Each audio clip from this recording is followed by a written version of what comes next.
The guy at the dealership told me it would be $300 to recondition the leather seats in my used SUV. The leather was dry, cracked in a few spots, and had that faded look that older leather gets. He walked me through all the reasons why leather needs professional treatment and the specialty products they use. I smiled, thanked him, and drove home. That weekend, I restored those seats myself using a $2 bottle of something that's been used for centuries, and the result was honestly better than what the dealership would have delivered. The leather came back deep, supple, and evenly colored.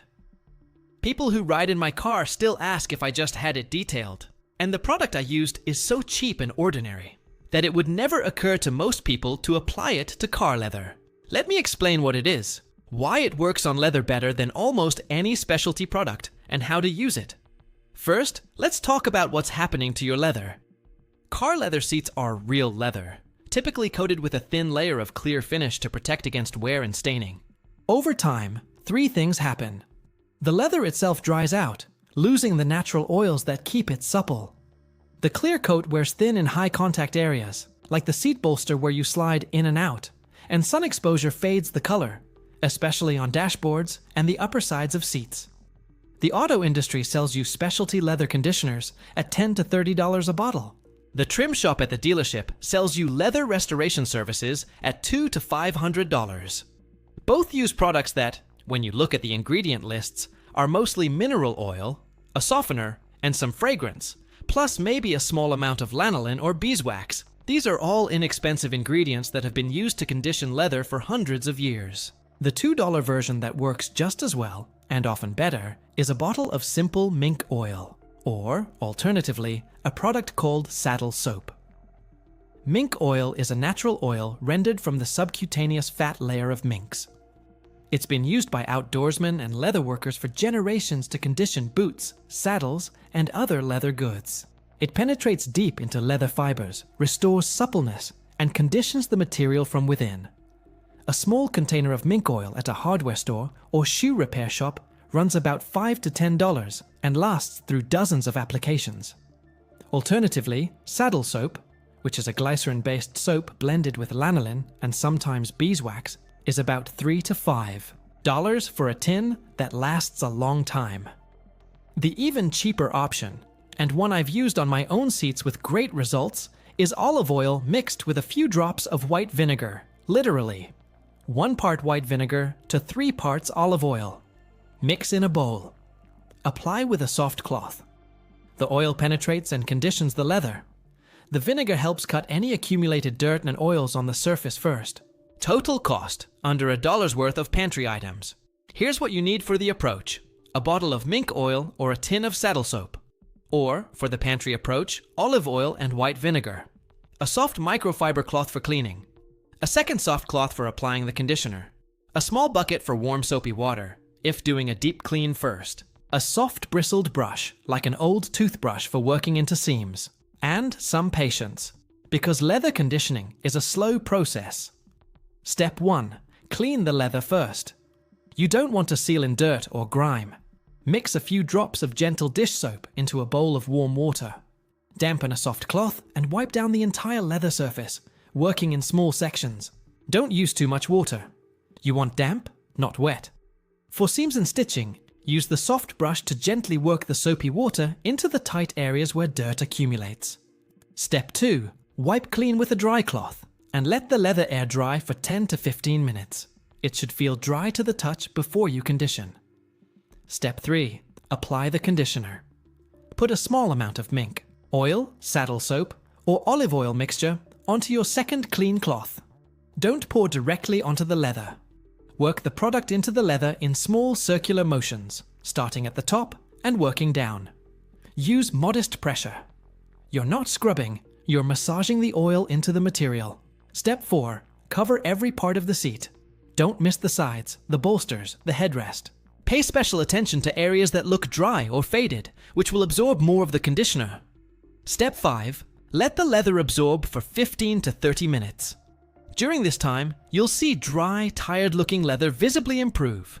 Cracks may appear to fill in slightly, color deepens, and the overall feel changes from stiff to supple. Step 6. Wipe off excess with a clean, dry cloth. The leather should now be conditioned, but not greasy. A good conditioning job leaves the leather feeling soft and slightly richer in color, not oily. If any spots feel greasy, buff gently with the dry cloth until the excess is absorbed or removed. Step 7. Let the car air out for a few hours before driving, especially if you used a fragrant product. The oils need time to fully set into the leather. For ongoing maintenance, a conditioning every 6 months to a year keeps leather in excellent shape. Skip it, and leather dries out over time. Do it regularly, and leather lasts decades. Now, for color restoration beyond just conditioning.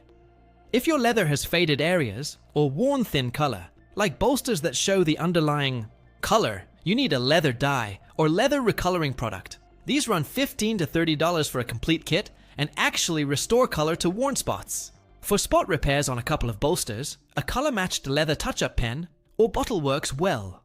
For full reconditioning of all seats, a full kit is worth it. For cracks in leather, a leather repair filler and dye combination can restore the appearance of moderately cracked leather. Deep cracks that have split through the leather itself require professional repair or replacement of the leather panel. But surface cracks and minor crazing can be filled and recolored for $30 to $50 in materials. A few honest notes. Real leather and faux leather require different approaches.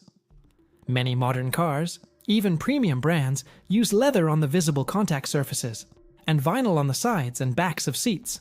Vinyl doesn't need oil conditioning and can be damaged by it. Before applying conditioner, identify which surfaces are leather and which are vinyl. A quick test. Leather absorbs water and oil slowly. Vinyl does not. A drop of water beads on vinyl and slowly absorbs into leather. Don't use household furniture polish on leather. Products meant for wood polish often contain silicones that can build up on leather and eventually cause damage. Don't use coconut oil or vegetable oils that can go rancid. Olive oil is stable enough in small amounts, but avoid using it heavily. Mink oil is ideal because it doesn't spoil. For heavily soiled leather, especially with dark stains from jeans or clothing dye, a dedicated leather cleaner is better than soap and water. Leather cleaners cost about $5 to $10 and handle stains that soap can't. For cars with perforated leather, which is most modern luxury cars, apply conditioner sparingly. Too much oil in perforated leather can seep through the holes and stain the fabric or foam beneath.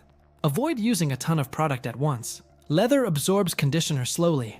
More product doesn't mean more conditioning, it just means more wipe-up. Thin, repeated applications are better than heavy single applications. The economic comparison.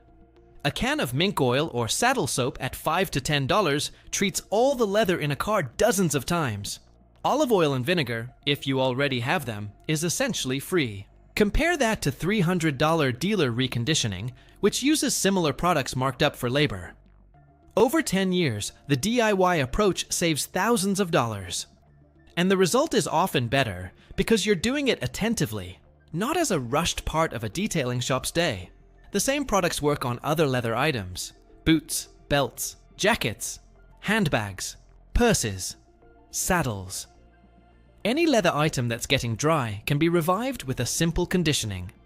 Wood furniture leather upholstery, like leather ottomans or recliners, benefits from the same treatment as car seats. An old leather armchair that's been sitting dry for decades can come back to life with an hour of conditioning.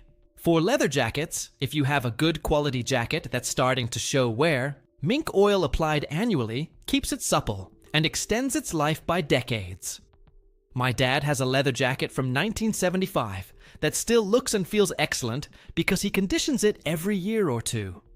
One more bit of wisdom.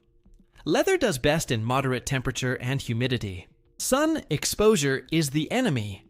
Car seats, which get blasted by the sun through the windshield, age faster than furniture leather. A simple windshield sunshade, which costs about $10, dramatically extends the life of your leather seats and dashboard by reducing UV exposure. Try this on your own seats this weekend. Clean them first. Apply a conditioner. Take a photo before and after. The difference will surprise you. The leather will feel softer under your hand. The color will look richer. And you just saved yourself $300 for the cost of a bottle of oil.